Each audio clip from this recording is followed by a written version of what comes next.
Hello, hello, Daddy, are you there? Hello, hello, Daddy, are you there? Hello? Daddy, are you there? Welcome to Cosmic Motion, an audio program where we discuss motion pictures, good, bad, and ugly, and always interesting, throughout the cinematic cosmos.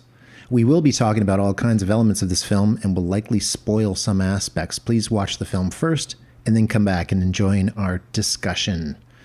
I am here with my friend Colin. And I am Bill. Colin, what do you do? I'm a television editor. Right on. What do you do, Bill? I write, direct, and edit things. I usually, at the moment, am writing and directing short subjects and editing other people's features. Yes. Sometimes work in episodic as well. Today we're going to talk about a movie from 1993, written and directed by Lodge Kerrigan, named Clean Shaven. That's clean, comma, shaven. We follow disturbed 30-something character Peter Winter, who suffers from constant delusions, voices, radio static, mostly auditory in this film. He fears that he has a radio transmitter in his finger and a receiver in his head. If he can get those out, he explains to his daughter, he'll be all right. He makes attempts at cutting both of them out in the film. In truth, we find out he is suffering from schizophrenia. So, Colin, what do you think of the cast? What do you think of the central performance of Clean Shaven? I have to say that Peter Greene is the film's strength, in my estimation. I saw this film described as an honest attempt at representing schizophrenia the quote-unquote right way, and I'm not really sure what that means. But I would say that Peter Greene is believable, and certainly, obviously, the artifice of the filmmaking it culminates in a lot of different little techniques that kind of get us there. But I mean, he really sells it. So he does, and I can't really say that I know Peter Greene's other work other than one particular role, which I'm sure will come up. Yeah, let's talk about it. Let's just finish what we're saying about how he portrays. I think he does an excellent job of portraying a man who's vulnerable and lost and who you can pity, even though we suspect he has killed a very young girl. And he has this there's a kind of hollow, not vacant, but a kind of hollowness to his stare. He has these bright blue eyes. He's very Cillian Murphy adjacent. Yeah, that's a good point. Yeah. He and Cillian could be brothers or something. Cousins. Absolutely. So where do you know him from? Well, everybody knows that Zed's dead, baby. Zed's dead. So 1994, right after this movie, he was in the Pulp Fiction, playing a rapist. I guess you could say he's a cop who's a rapist, if I remember correctly. He's wearing a cop uniform. Yeah. But around this time, even though Greene started acting in his mid-20s, like that's when he actually started doing it, he was in a bunch of either good independent films or pretty big and sometimes great Hollywood films. Films like Laws of Gravity, 1992, directed by Nick Gomez. Judgment Night was an Emilio Estevez film in 1993. Of course, Pulp Fiction, like Colin mentioned. The Mask, the Jim Carrey film, he's in that. He was in The Usual Suspects. He's in a little indie film in 95 that I like a lot called Bang. It's directed by a director named Ash, about this woman who's harassed by her landlord, and then she steals a cop's uniform and motorcycle and drives around LA for the day. It's pretty great. He went through a lot of substance abuse problems, apparently, but he has continued to work consistently. Yeah, he still works today. Yeah. He's got a very long IMDb. Look at you, the time travel hills. Mick and the Trick. Cold Betrayal.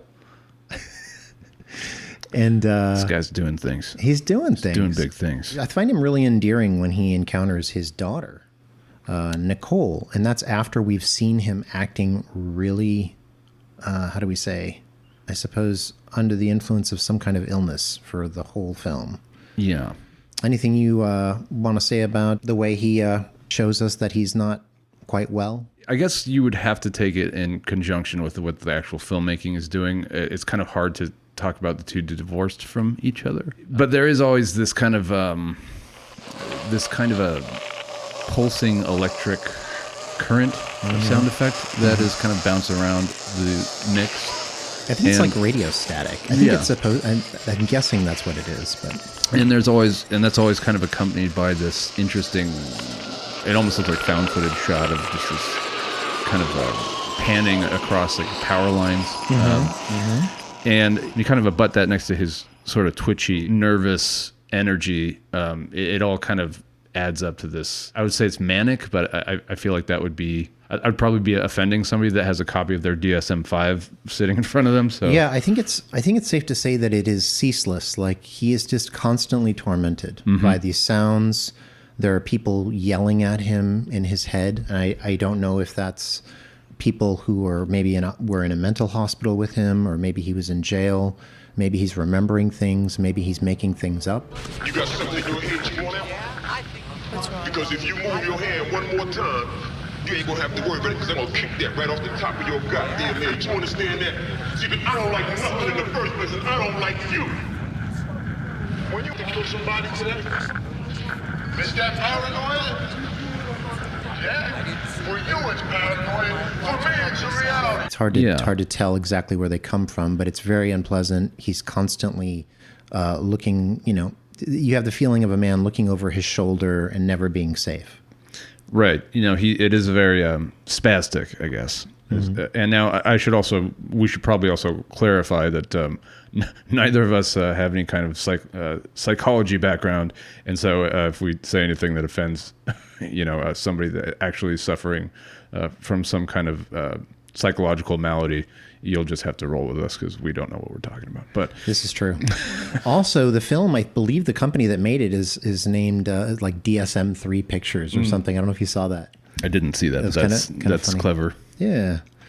I really like Peter's clothes. They're very simple. It's a shirt and like some slacks or something, but I think the shirt's like a little too small, maybe, Yeah. kind of tugging at him, kind of makes it feel like it looks a bit awkward, which is what he is. When we meet him, he's stealing a car. That's how the movie begins.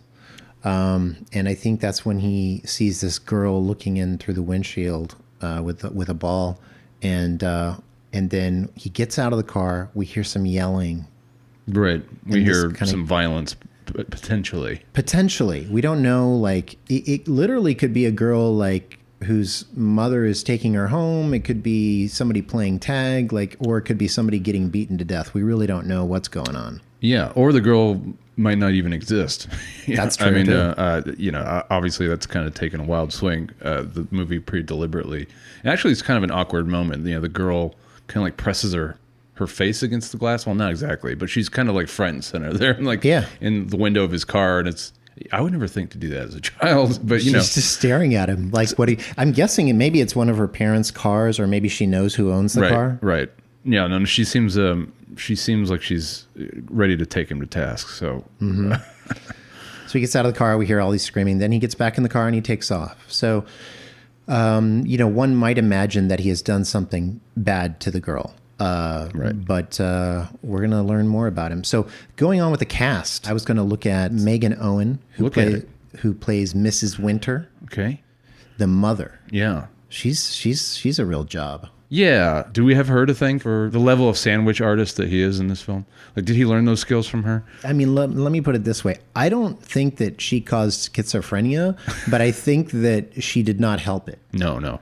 You definitely get the sense that he's been reeling from the underhanded abuse that he's probably received at this woman's hands for several years. And then and also like her total, like she's just ineffectual, distant, judgmental. Yeah. She found out that he had problems, and it just feels like she just completely gave up on him. Sure. And he doesn't want her to affect his daughter. So he has a young daughter, probably 10, 11, something like that. And she wants to keep him away from her. And all he wants to do is find his daughter and see her. And it's this really sad thing because you feel like maybe it would help him to see the daughter. Maybe it would help the daughter to see him, even if she understood that he was mentally ill. But at least she would see him and know him a little bit. And the mother is so just, indifferent, or, I mean, she gives him some food to eat. She asks him if he wants to eat something. He says no, and then she feeds him, which is very, it's very motherly, but it's also like the sign of somebody who just doesn't listen to whoever they're talking to. Sure. And I don't know. I found her really chilling. Like when she's cutting up the fish, and he's looking at her, and she's looking at him, and you don't know if he's going to do something to her or what. Well, so it's interesting. I mean, we don't know about Peter, or I guess the character's name is Peter also. Peter also, yeah. Mm-hmm. So I guess we don't know what Peter's past. We don't know what his history is, so we don't know what his past crimes may have been, or what landed him in the institution in the first place. Mm-hmm. So it was hard for me to kind of be too judgmental about the mother, even though, her portrayal is pretty cold and detached, and she is kind of represented in this chilling light. There's a lot of these kind of shallow depth of focus shots of her face, where she's kind of, the top of her head is kind of hanging out of the frame. Yeah. And so that kind of disjointed imagery would at the very least lead you to believe that she's been painted in a certain light in his eyes. But we don't know. I mean, so for all we know, he killed the mother. For all we know, he's violent. So I kind of let her off the hook a little bit, just because we don't know what his past history is. But you do get the sense that she hasn't been like the great support system that this guy probably needed. Right. Yeah. She didn't have the equipment it took to be able to help him when he was younger, and she started seeing that he was deteriorating. It seems like she might be one of these people who, when their kid starts acting in a way that they don't understand and is slightly embarrassing to them, they just start distancing themselves. And it's heartbreaking, because I think that's a lot of what this movie is about. It's about how we treat people with mental illness. She watches him. There's one point where he's sitting on his bed and talking to himself. And this is one of the few times the camera moves in the whole movie, and it pans with him. And then you see behind him in the doorway, she's standing there just watching him. And then he turns around, he stands up and turns around like he's been caught, like he's done something wrong. And she starts telling him, like, okay, you got to pay $10 a day. I'll feed you lunch, but you got to make your own breakfast. She treats him like a tenant, like he's just some bed and breakfast boarder or something. Right. Supper's at 7. I won't wait. You can get your own breakfast. It's $10 every day. Don't make a lot of noise. At that point, I was like, wait, so are they related? And then, okay, yes, that is his mother. Yeah.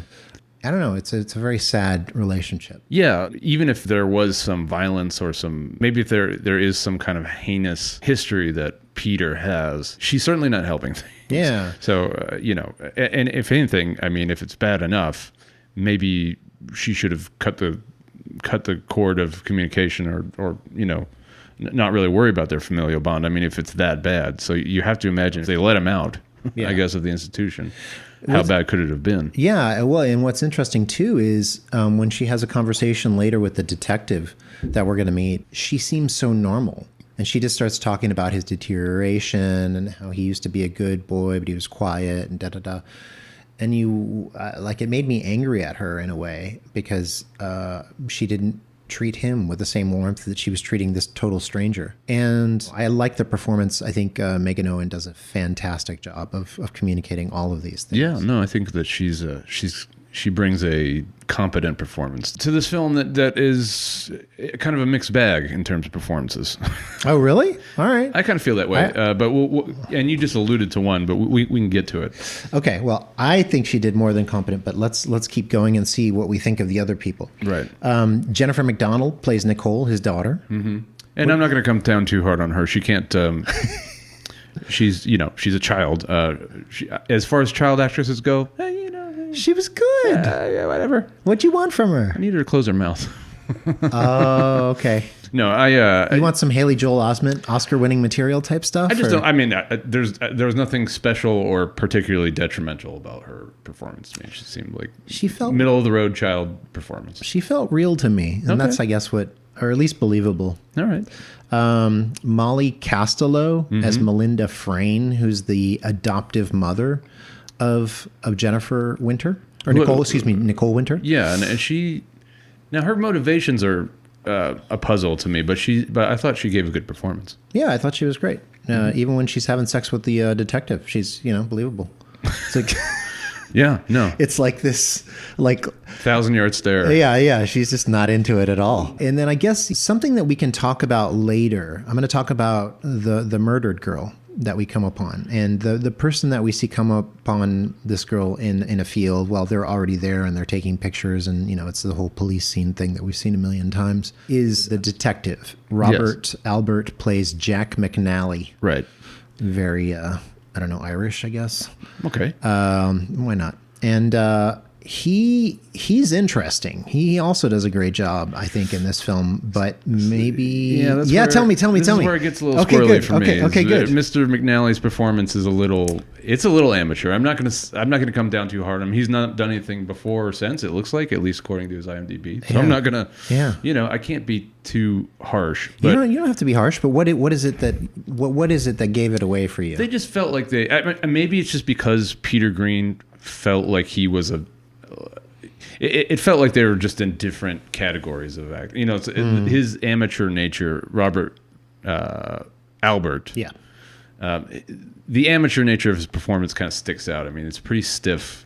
It is stiff. It's and you could say it's because he's a cop, but he's also it's also very clear that he's meant to be moved by this situation, and he goes to great lengths to kind of follow this case in ways that seem to be deemed inappropriate by his supervisors. You would expect some level of, I don't know, he's not exactly dripping with pathos. He's just kind of hard to understand just how invested he was in this, or what his attachment to this was. Obviously it's never fun to see a murdered child. Right. So maybe he's just he bangs on that steering wheel. You didn't believe that banging on the steering wheel? Let's talk about that banging on the steering wheel. That was a smash cut that I don't think was meant to be hilarious, but and I can't remember exactly the scene that preceded it, but some bit of I think it's him in the morgue with the doctor, right? With the mortician or whatever. Right. And it's like you see this kind of the gruesome remains of this poor mutilated child. Bruised kid body, yeah. And then it cuts straight to the middle of him smashing on a steering wheel. And it just it wasn't supposed to be comical, but that's kind of how it comes across. That's interesting. I mean, maybe you're right. The way I took his performance and casting, I guess I should say, is that he's kind of and this is nothing against the actor. He may not be like this at all. I'm just saying the character comes off as a bit of a meathead, and we only later figure out just how much of one he is, because we also, to some degree, have been a meathead by only seeing the director does this trick on everybody where you only see a certain side of Peter's behavior, and you only see certain effects, and you start to tie them together even though they may not be related. And so by the end, you're kind of along with this detective until you realize, oh wait, there is nothing conclusive linking Peter to a little murdered girl that Jack and the other cop are looking at in the field. That's right. And so it's like this kind of like look back and think like, that's right. There's no moment at which he's violent with anybody. In fact, the closest he becomes, the only violence he commits is upon himself. And the only near act of violence on anyone else is when a gun is pointed at him by Jack and he's yelling at him. And so he's also with his daughter. Peter's with his daughter. So he's probably thinking, I have to protect her and myself. So he grabs a shotgun out of a car he stole. Now, not the smartest move, but hey, there are guys who aren't schizophrenic who would do that, Sure. So, so the way I took McNally's character to be is he's super disturbed by the girl's murder.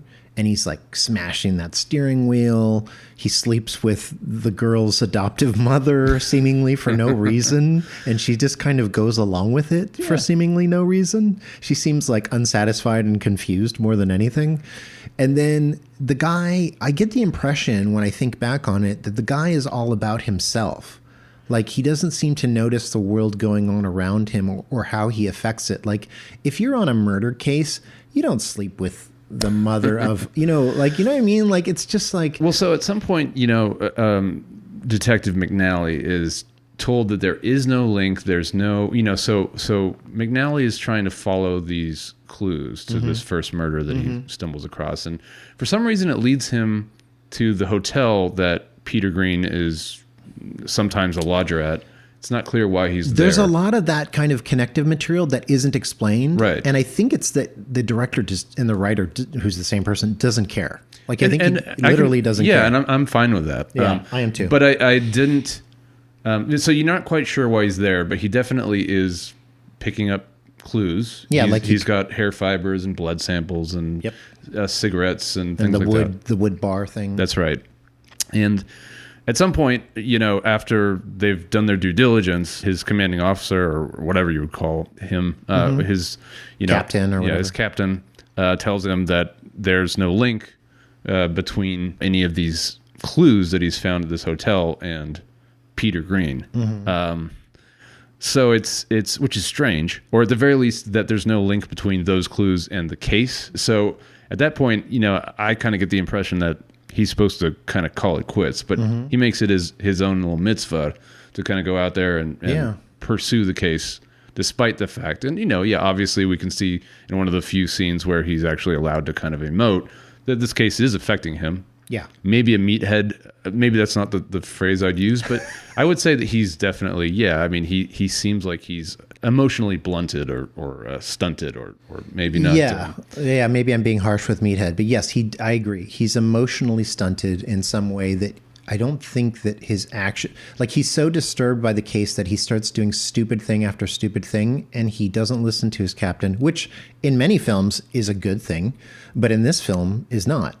And not only that, he doesn't seem to be a great cop. There's that scene when he's sitting in the bar and a guy comes in and literally robs the bar in front of him. Well, yeah, and I kind of want to talk about that when we kind of get to the end of the film, because there's an interesting oral callback to that moment. But yeah, I mean, he kind of just sits there, you see him, he kind of thinks about reaching for his gun and then kind of thinks better of it. And, and there's doesn't make eye contact. Yeah, there's something to be said for not taking out a gun when there's a bunch of innocent people in between you and the person with a shotgun. Sure. But the guy leaves the bar and he just sits there. That's the part that I don't understand. Like, he doesn't go after him. He doesn't look at his license plate, nothing. No, yeah, he actually seems like he's more inconvenienced than anything.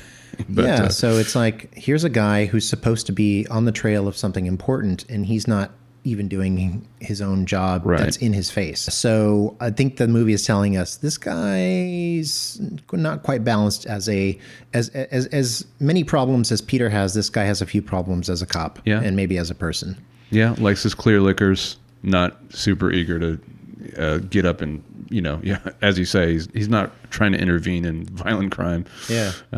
Yeah, strange. And all of this felt kind of disjointed to me, and that's probably the point, or that's probably the aim of Mr. Lodge. Isn't that a cool name? What a cool name. Lodge Kerrigan. Yeah.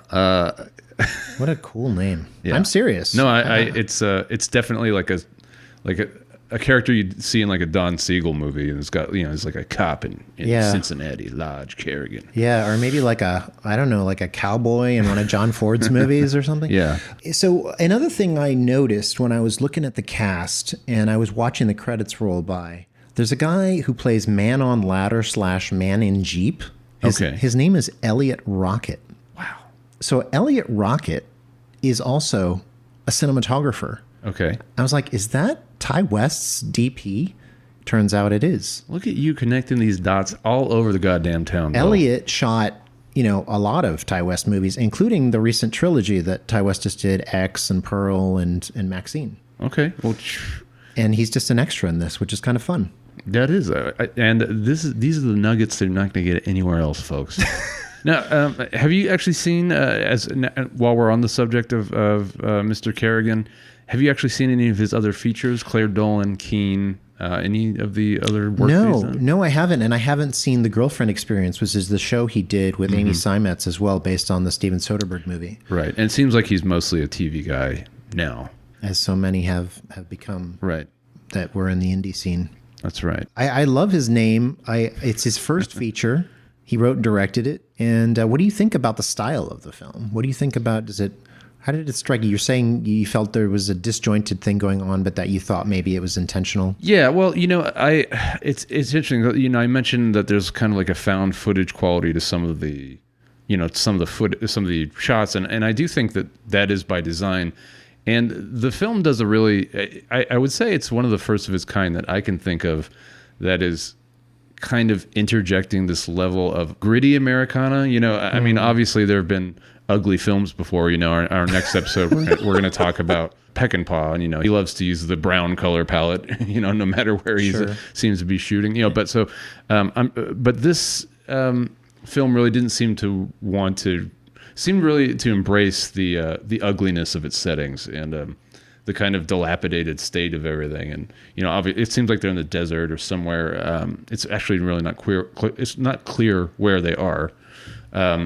It didn't feel like this small town northeastern. Yeah, well, no, it States. did, but Okay. it just seemed like there was no, I feel like if this was, I don't want to throw any given director under the bus, but I can think of some modern directors that would have found a way to pretty this up in some way, I guess. Well, I think you're right. I don't think I think that's not his aim. No, exactly, and I appreciate that about it. There is an amateur quality to it that was hard to place, and I think that the film looks pretty good, and the thing is, the sound design is so important and integral into what this movie's trying to do. But maybe that's where the kind of the amateur nature of it starts to poke its head out a little bit, because it's not that the sound design is bad. And this is certainly a Foley artist's dream. Yeah, no, there's a lot of attention paid to sound in this film. But the problem is, it felt like they were recording the Foley.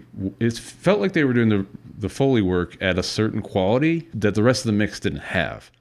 And I don't think that's by design. Do you mean like the dialogue recording wasn't as high fidelity as the Foley? That's right. That's right. Okay. It really felt like they spared no expense for good, clean Foley. There is a phrase in audio mixing, and I'm going to screw it up, but I think it's called like otherizing or something like that. But basically, it's like you need to degrade the quality of your Foley work to match the sound of the scene, or to match the quality of the dialogue or the ambience. Production recording. Right. You do those things for a reason. You want to be able to integrate those things in with each other pretty seamlessly, and it seems like this movie does not do that. And I would argue that that's not by design. But you could say, and maybe you will say, that he wanted the Foley work to stand out. It is very deliberate. I don't know. I don't know that he wanted this dialogue recording to not be as good as the Foley work. That's interesting. I didn't notice that, but I believe you. And what I did notice was an attention paid to, obviously, which is very upfront and center, just a lot of sound design that's happening that is supposed to put us in the head of Peter. Definitely, yeah. Through what you were talking about, the radio static, visually, well, through those power lines and phone lines, but like orally through static and through hearing voices. I think it's fantastic. Yeah, I like the decision, and I want to be clear. Like, I like the design. I like the choices. Yeah. It's the execution lacked a little bit. Yeah, was lacking a little bit to me, but. Yeah. But no, I think the choice, because it was subtle enough, for the cavalcade of sounds that we have going on, you would think that you would just be exhausted after scene one, but it's pretty well done, and it's not just the same. It's not just like a persistent shrieking or somebody, talking to him. I feel like a modern movie would really utilize like the 5.1 mix, and you'd hear some, hey, like every like from every different corner of the room, and it's artfully done, I think. Right. Yeah, no, I agree. Well, since we're talking about sound design, let's get a little bit into it. Yeah. The guys who did the sound design that we both like, Tony Martinez, Michael Parsons. There are a lot of audio devices, like I said, to help us get into a world of a schizophrene. One other thing that we haven't mentioned is the detective's own police radio at a certain point becomes quite staticky, which I thought was interesting. And I'm wondering if maybe it's symbolic of his own like lack of cognitive harmony or something. Like he himself is disturbed. He is rattled. He is going through chaos emotionally. At the end of the film, we're kind of left with the detective sitting in the bar, and he's thinking back. He's having these auditory flashbacks to the crime that was committed in the bar, And yeah, I mean, I did feel like the movie was trying to point at maybe some kind of psychological discordance of his own. Yeah. Not that he's as ill as Peter is, but just that he's going through some stuff. And because usually when we hear that static, it's Peter over and over and over. And then, hearing it on the detective's radio, it kind of felt like maybe the movie was pointing in the detective's direction, saying he's not doing as well as we might have thought he was. Right. And that goes with the ending of the film. When we go back and he looks back at what's happened, what he's done, and he starts to, we gather the sense that he's realizing, oh, I might have shot an innocent person. Yeah. Well, so the movie, as you suggested, goes out of its way to trick us, or at least to, and I guess that would go hand in hand with your assessment of this film being a treatise on how we treat the mentally ill, because ultimately you're making the same assumptions that the detective is making. And I think that obviously the movie wants to guide you there. Yeah. Because it makes the actual unfolding of, those final scenes, those final moments, even more gutting. The director's manipulating us, Colin. I know. How manipulating what? us. With sounds and sights? Yeah. Jesus. Thought he was just telling us a nice story. What a twist. Yeah, no, but so I do think the movie is very good at leading you around that way, emotionally. I agree, yeah. And I mean, he pulls this trick on us to help us realize, I think, what it's like. I mean, this is how I took it. And the other thing is that it's open to interpretation. But the impression I got that he wants us to realize what it's like to be what I would call, as opposed to high functioning, I would say Peter is low functioning, mentally ill, both inside his own head, what that's like, and then what it's like for him to just be a human walking around in the world. And he's constantly having to navigate the chaos in his brain with the way that people treat him because of the chaos in his brain. And, he's struggling with his own untreated issues. He's coming up against hostile, scared people, understandably scared at times because he's acting very strange, and law enforcement. The movie just seems to point out the way that we often toss people aside when we accidentally or purposefully hurt or kill them. We're usually not held accountable. Yeah, well, and, I knew something was wrong the minute that I saw the way he takes his coffee. That's... You don't take it in 2 cups?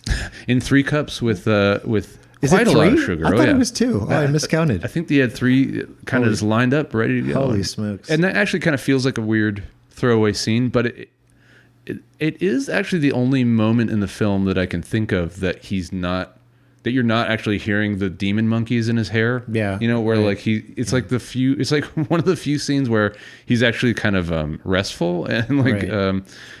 And I'm sure that was deliberate. I'm not quite sure what they were trying to say. Maybe like the only time that he has any kind of equanimity is when he's like tied up in the minutia of things. Yeah. And I think to your point, a lot of times when we see him unsettled, he's doing something that is harmful to himself, or he's about to say something very strange. Whereas in this thing, all he's doing is drinking coffee. Like, it's a very mundane task. Right. And even that, he has a hard time doing in any kind of this straightforward, normal way. So it is. I like that scene. I think it's. Yeah, no, I think, like I say, it you could read that. I think that if you weren't doing a deeper reading of this movie, you would easily you would treat that scene as disposable. But I think that I think that those things are important to have in there. This is culinarily one of the most sumptuous movies I've ever seen. I mean, it's we got buckets of fish guts going on. We got peanut butter and jelly. Yeah, I think, maybe the best sandwich artist I've ever met. Man, yeah. You can't say much for the diet of these people. Well, fish are good for you, right? But I mean, yeah, they don't make it look very appetizing. Literally, his mother's just like gutting a fish in a plastic white bucket out in the yard. It's just gross. Yeah, no, that's a good point. There's a good point. Well, so let's talk about some of the things that we do see that show us Peter's side and some of the torment he's going through. He has, all of these things that we talked about auditorily. Also, another thing he doesn't like are mirrors. He's constantly covering mirrors, or he sees his reflection in one of the car windows and he breaks it immediately. He has a real hard time with mirrors and windows, it seems. He's and windows, so glass, yeah. I'm losing the plot a little bit, but when we first meet him, isn't he kind of like digging his way out through like the newspapers they stacked in his own car? Well, when we first meet him, he steals the car. Right. It actually isn't even his car. We see him with one of those, I don't know what they're called, the little thin metal things that you put Right, down. a Jimmy, yeah. And he's like ripping off the car. And then eventually he's covering the windows in the newspaper and covering the rearview mirror and some kind of tape. Mm-hmm. So that he doesn't see himself. And then he'll kind of occasionally take back some of the tape so he can just quickly see his face if he has blood on it or whatever, because he has to kind of also pass as normal while he looks for his daughter, even though he's always grabbing at himself. He's picking at scabs or creating wounds in his body or cutting off a piece of his scalp. I have never seen a more harrowing shaving scene. Like, you're just like, just stop, buddy. You got it. You got it. You don't got to shave your chest. You know, like, just leave that alone. Like that. Oh, I will say this. However they achieve that effect, it's pretty believable. The top? You mean he's cutting off the top of his scalp? No, we'll get to that. But no, just he's doing this thing where he's inflicting shaving wounds on himself. Okay. And it looks like he's doing it in real time. Now, they probably just had some kind of a marker attached to the blade or something. But it's really effective. It's some scary stuff, yeah, and the sound design really helps. Right. Yeah, so after seeing him hurt himself repeatedly, whether he's trying to get a transmitter out of his finger, like at one point he starts taking off a fingernail on one of his fingers, and he really digs into it with the knife, and you're just like, how does this guy seems like he feels no pain, but I think he's just relieved to get rid of whatever he thinks is in that finger, so that he can just calm down for a moment. Yeah, well, and the movie doesn't try to make that too confusing. I mean, I think that they actually point out that, well, so as you mentioned in your synopsis, he believes that there is a transistor both in his head and in his finger. I think a receiver in his head and a transmitter in his finger. Yeah. And we know this because eventually he does catch back up with his daughter. He does. And he kind of explains that to her in such a casual way that you kind of go, oh, well, yeah. Yeah. Sure. In the Limey, it's, where's Jenny? And in this movie, it's, where's Nicole? Yeah. The adoptive mother and his mother. And then also, I guess, the detective. Want to keep him away. Where's Nicole? Why don't you go up to your room and take a nap? Really can use some rest. But he does catch up with her, and that's like one of the loveliest scenes in the movie. It's so peaceful, and they're just like sitting by the ocean looking at the waves, and he starts explaining about, like you said, what he thinks is going on with him and what's wrong, and if he can just get those things out, he can be okay. Well, yeah, and correct me if I'm wrong, but then he said that he explains that he removed those things, and he asks her if she knows what those are, and she says a radio. But I think he might have said he removed, I don't know, maybe he removed the transmitter, but not I don't think he's quite cut deep enough into his scalp to believe he's removed I guess I got the sense that he had successfully, in his mind, rid himself of the problem, and that now he was feeling better. Right. No, I think he isn't quite to complete well. He isn't 100 yet, but he's going to be if he can just get those things completely out. That's where I've been while you've been growing up.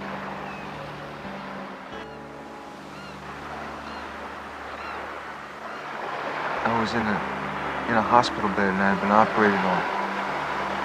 And they had put a small receiver in the back of my head and a transmitter in my finger. You know what they are? A radio? Yeah, radio.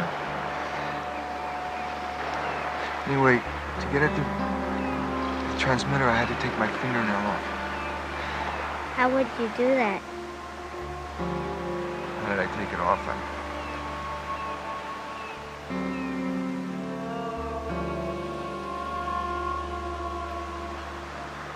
I feel better.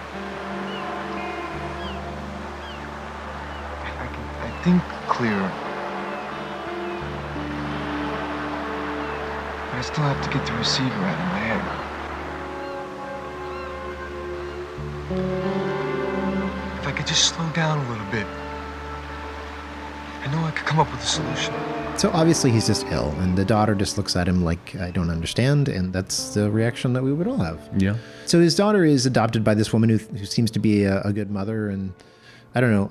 We continue on, and we're not going to go plot by plot, but what I would like to repeat is that every time the detective finds him or is on his trail, it's never really clear, at least to me, how he got there, like what the reason is, like especially at the end of the movie when they're just in a field with the car and he just shows up in the field and you're like, how did he know that they were in that field?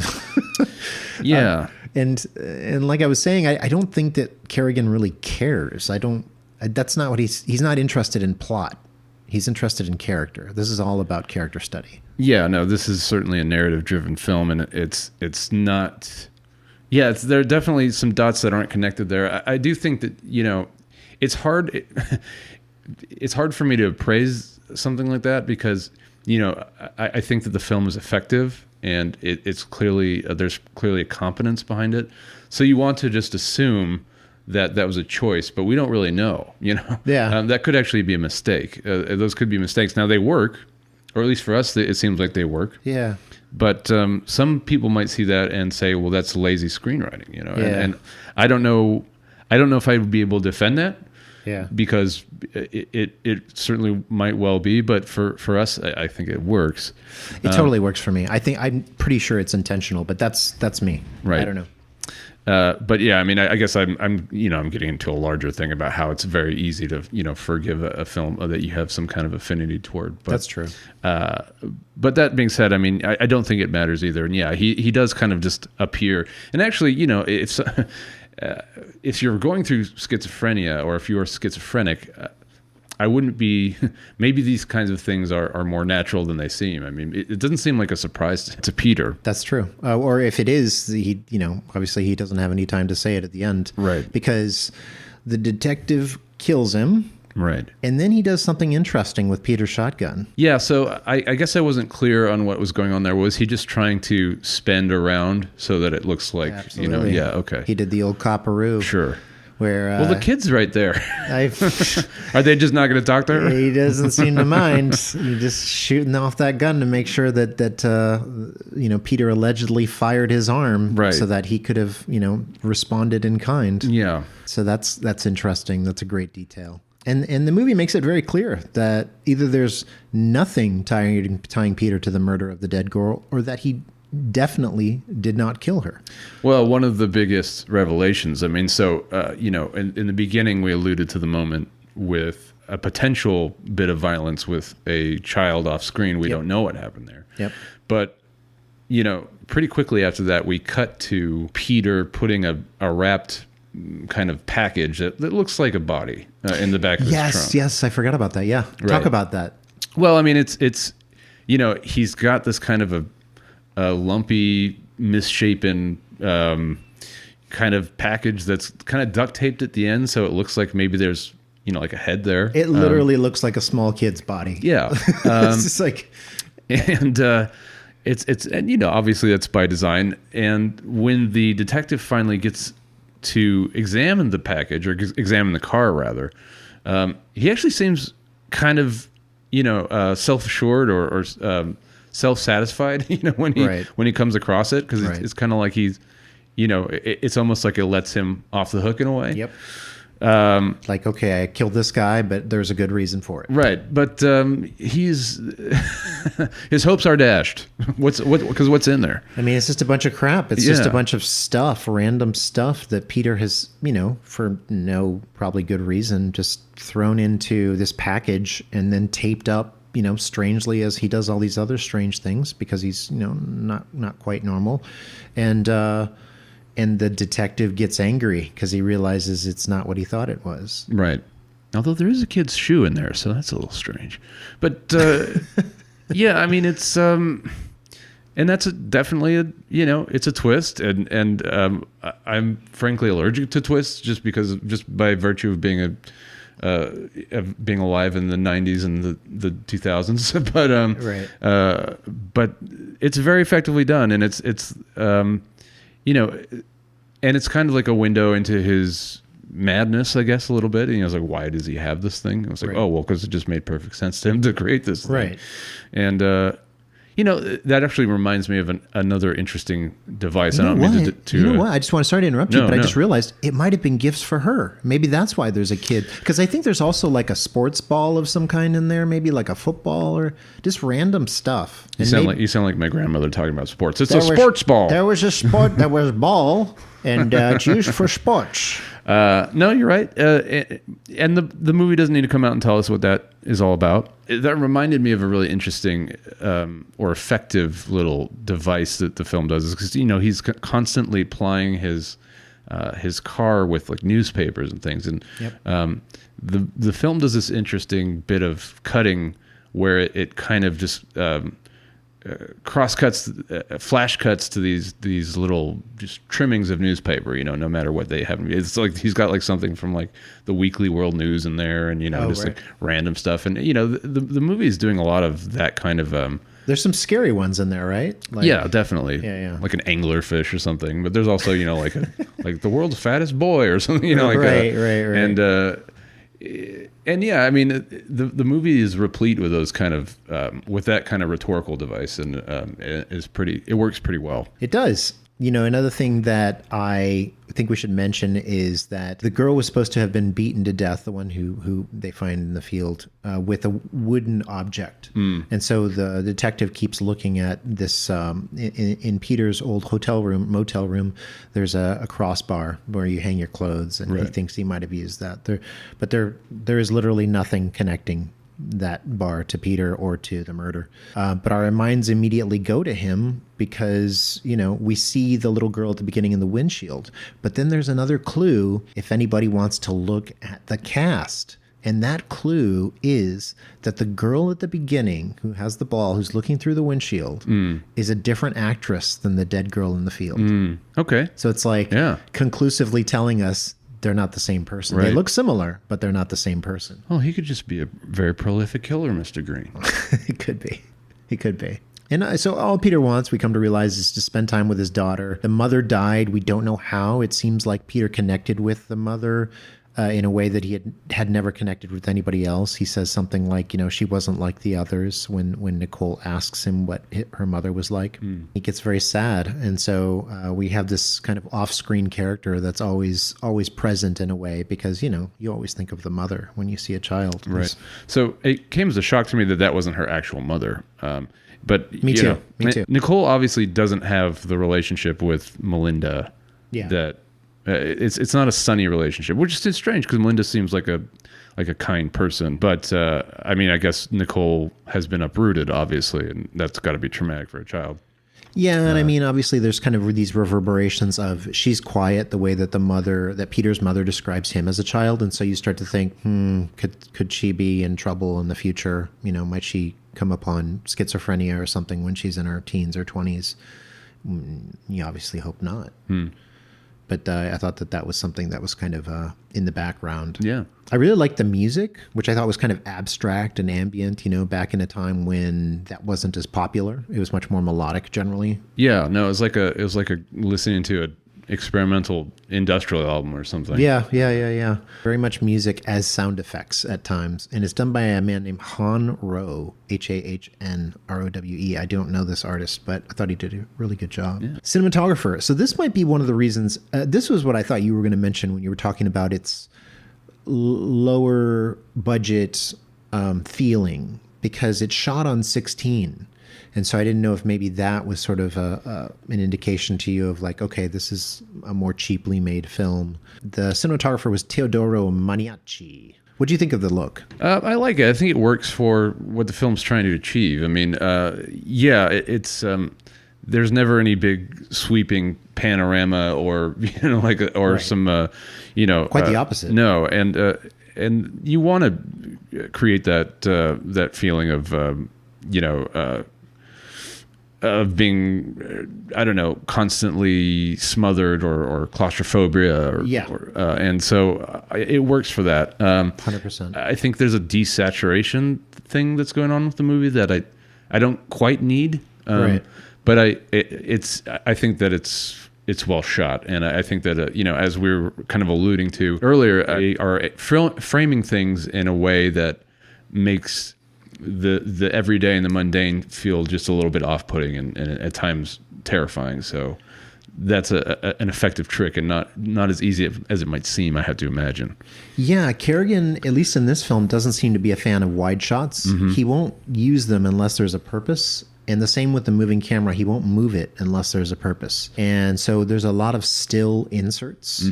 There's a lot of, still shots of one or two or three people. And then there's, like you said earlier about the mother, he'll kind of fragment people's faces sometimes when he's shooting them. And all of this gives you, like you said, a kind of claustrophobic, disjointed, fragmented point of view, which obviously relates to the way Peter sees the world. So I thought that was all really skillful. I liked the cinematography a great deal. Yeah, one of the wide shots I can actually remember is the shot of him in the asylum. There is a kind of a wide shot where, and I guess it kind of works for that setup because you can see that he's in a cell, at that point, and you want to see that. Is this a flashback? I don't remember this. It's at the very beginning of the film. Holy smokes. We see him in the asylum, or at least I'm assuming that's what he is, because he's wearing the kind of the medical garb, and he's in, like a locked up room. Now, maybe this is meant to be some kind of a visual motif, but I'm pretty sure that is just him in the asylum. And yeah, it's a wide shot with him kind of in the corner of the room. He's kind of doing the typical fetal position thing, rocking back and forth, kind of hugging himself. Unless I'm mistaken, that might be one of the first looks that we get at Peter. And a bit of trivia about the film, at least on IMDb, is that he doesn't actually say a word until somewhere like 20 minutes in. Yeah. It takes a long time. Right.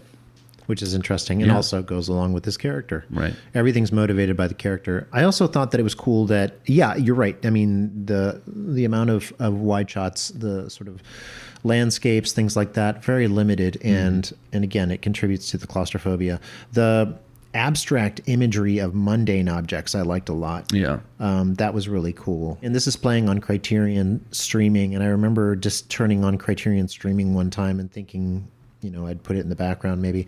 And I was just started to become engrossed. And then I realized, this is clean shaven, which I knew about for many, many years. I just hadn't seen it yet. And the imagery in this movie draws me in, even though, as you said, it may not be showing the most attractive parts of a small town or shooting them in a way that is glamorous, or people in a way that is glamorous.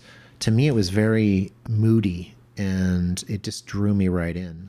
Yeah, no, it's a lived-in grittiness that is very effective, and it's eerie too. Yeah, and beautiful in a way, in a kind of dark way. Right. I mean, and even in moments of safety, when you're surrounded by characters who aren't psychologically affected the same way that Peter is, there's still kind of like an ugliness or a broken down quality to the locations and to the way that things are shot.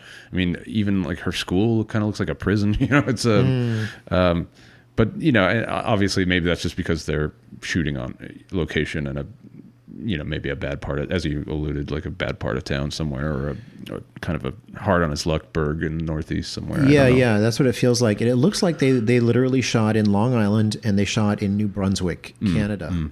So those are the locations where they seem to actually, and it feels like it's supposed to be, Northeast, small town America. Right. Shot mostly with longer lenses, which also helps because it's compressing the frame, giving us this feeling of Peter being trapped in his own head, trapped in life. So it's this, visually, it's this cruel joke all over again, done visually, which I thought was fantastic. Yeah. The movie was made for $60,000 back in the day. Yeah. That's not bad. No. He wasn't quite Kevin Smith thrifty, but he was pretty thrifty. The executive producer was J. Dixon Byrne, who plays the role of Dr. Michaels. So I'm guessing that this was an actor who had some money, came upon some cash, wanted to make a movie, and financed the film for $60,000. Yeah. Kerrigan produced it along with an associate producer, Melissa Painter. It premiered at Telluride to extremely positive reviews. Did really well at Sundance, where apparently somebody fainted at one point or left the screening or something, which seemed to happen a lot in the 90s. I don't know if all of those were real.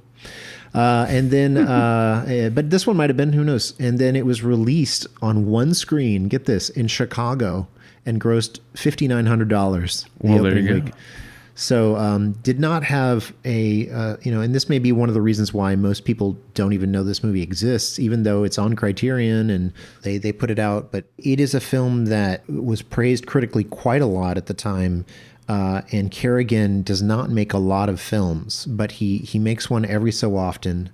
And, he seems to do very well as such. I can't wait to check out more of his filmography. I hope that he continues to make films. Fox Lorber released it on DVD in 2000. Criterion released it in 2006 on DVD, Spine 354. It's currently streaming on Criterion, and I hope it gets a 4K release. I want to see what that looks like. I want to see what 16 looks like on 4K. Yeah, well, it's gonna be grainy. Yeah, I had something about 16, the grain, I love it. Yeah. I can't get enough of it. Can I ask you, because I think that you have, and maybe you were more attuned to be looking for this, but you mentioned that this movie has a quality of, it's making a commentary about how we treat the mentally ill. Now, I feel like there's a part of the film that maybe went over my head while I was watching it, but apparently there's some kind of a commotion with somebody at a library, and people online have described this woman as like a Karen. But what is happening in that situation? I mean, so he wakes up in his car, Oh, right, yes. and He this goes woman kind of inside. sees him. Yeah. He goes inside, and I think he's looking at periodicals, and Right. he keeps looking at periodicals of children, and we might think, oh, because he wants to kill them. I think it's actually literally maybe like Life magazine. It's some kind of periodical that's showing Right. children that have been killed in war or something like that. And this is another one of those moments that you described where, for no reason or for some reason, the detective just happens to be there interviewing this person. We don't know why. Yeah, exactly. Like how he found out that Peter was at the library, I don't know. Although I think in that case, the librarian might have called him, but I'm not sure. Okay. But yeah, so there's a funny scene where the librarian's describing it, and she's like, "Yeah, I was frightened. He was very strange. He was making noises. He wouldn't leave right away. I could talk to you more about him if you'd like to come over to my house later." I'm like, okay. Right. So there was some strange librarian stuff going, like lonely librarian love going Yeah. on there or something, which I thought was funny. But yeah, that's what happened there. She just at one point tells him to leave. Does she embellish a story about him? I think she over dramatizes it, but I don't think it's. I don't know that she's describing anything that didn't happen, other than maybe that he was ruder to her than he actually was. Sure. Because he's just sitting there. He's acting strange, and then when she asks him to leave, he doesn't get up to go for a while, Right. and eventually gets kicked out. So we don't see on screen anything crazy happen. Okay. And she might have gone a bit beyond what actually happened. Okay, that's just a moment that's a little bit blurry in my brain. So Sure, I thought sure, maybe sure. it might be something that's actually I thought it might actually be an instance of a character, literally like hanging something around his neck that he didn't deserve. Right. No, and I think you're right. I think maybe she's over dramatizing it. In the way that again, the way we're afraid of mentally ill people, the way they're treated. And sometimes with the game of telephone, things get blown out of proportion. Now, there are a lot of moments in this bar with the detective.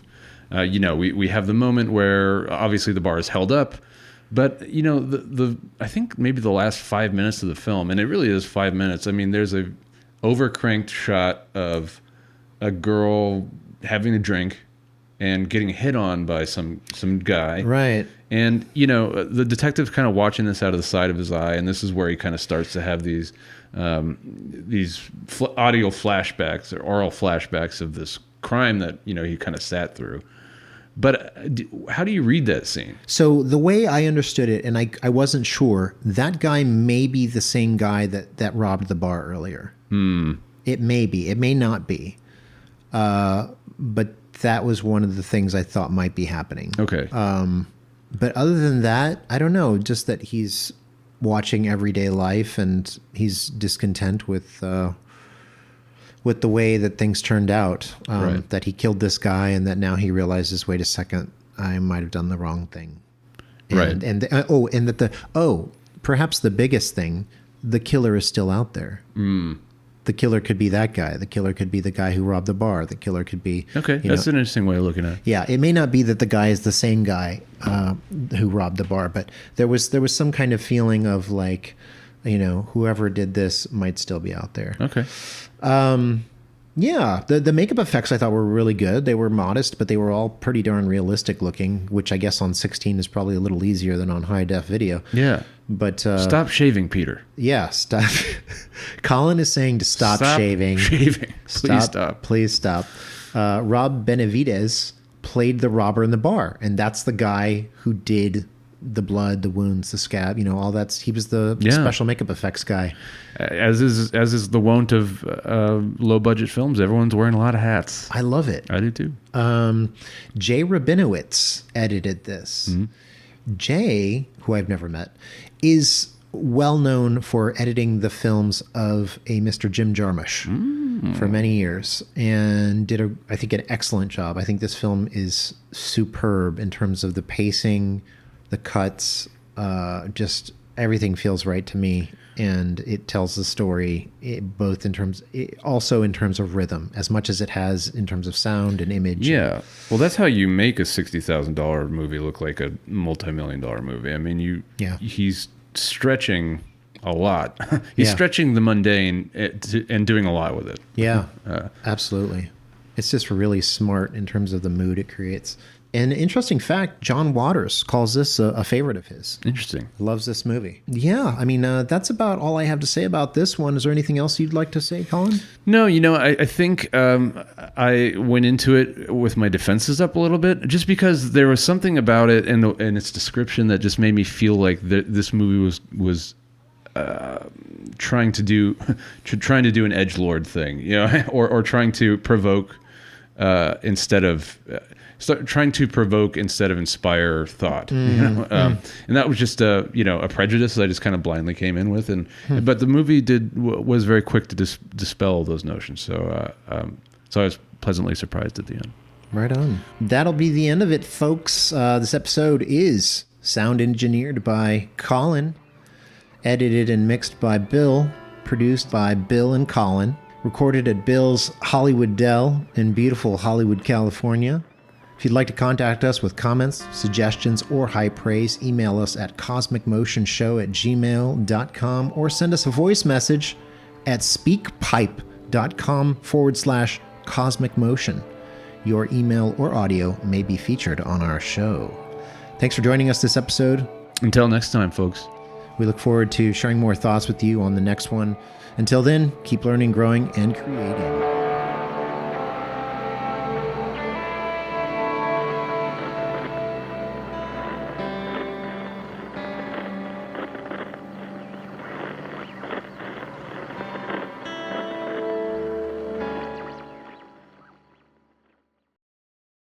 Here's what some people are saying about the Projection Booth podcast. Week after week, I'm mesmerized by the focus given great films and questionable films alike. But every episode is a learning and entertaining experience.